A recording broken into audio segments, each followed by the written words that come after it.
Northstar Canoes stand out because we build functional canoes for paddlers. Our aim is to build canoes that are beautiful and aesthetic, but high performance and functional. So we try to blend those two things together as much as we possibly can.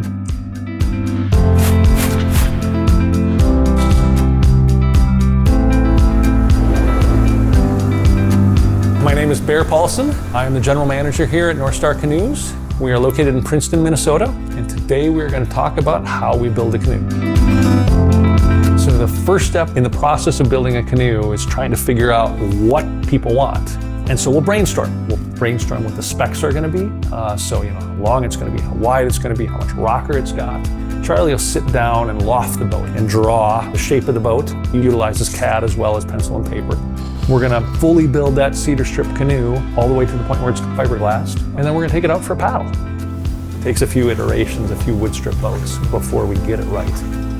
Once we've decided that we want to produce the boat, then we're going to prepare and make a mold out of it. So now what we've got is a plug, and we're going to utilize that plug to make the female mold.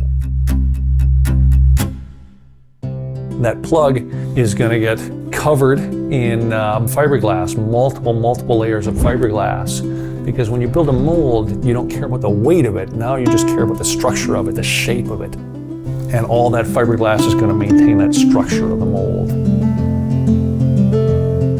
So once that mold is ready, we're to the fun part of the process, which is actually building the first canoe. So we've got to prep that mold. Molds need to get maintained about every 20 canoes.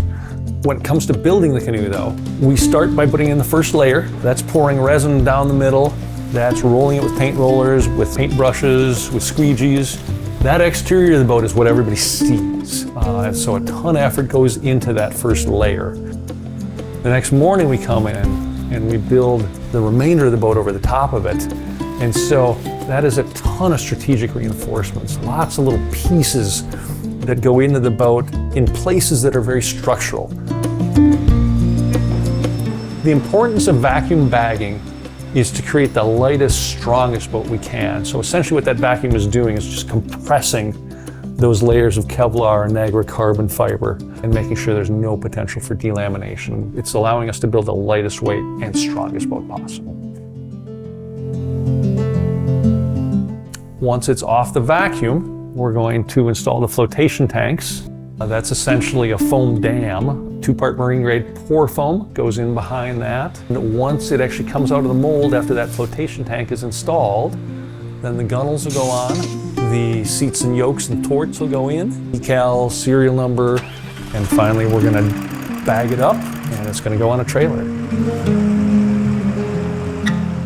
The quality of our canoes comes from the people that are building them and building the highest quality boats because they have a ton of experience at the process.